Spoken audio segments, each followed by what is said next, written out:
Argentina দল নেইমারের সাথে খুবই সুন্দর আচরণ করে এবং তাকে একদম সামনের সিটে, যে সিটটা ফাঁকা রাখা হয়েছিল তখন, সেখানেই বসতে দেয়া হয়।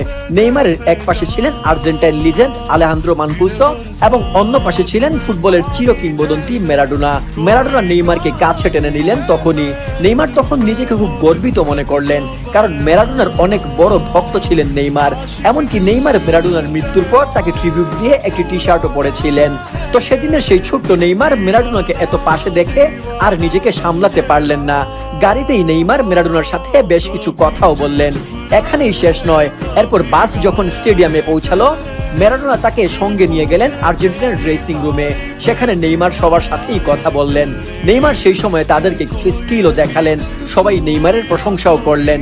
স্বয়ং ম্যারাডোনাও নেইমারে মুগ্ধ হলেন। তারপর সবাই যখন মাঠে গেল, তখন নেইমারও গেলেন ম্যারাডোনার সাথে। মাঠে প্রবেশ করেই ম্যারাডোনা নিজেই একজন সাংবাদিককে ডাকলেন এবং সাথে সাথে নেইমারের সাথে একটি ছবি তুললেন। যেই ঘটনা নেইমারকে করেছিল বিমোহিত বা ক্রুদ্ধ।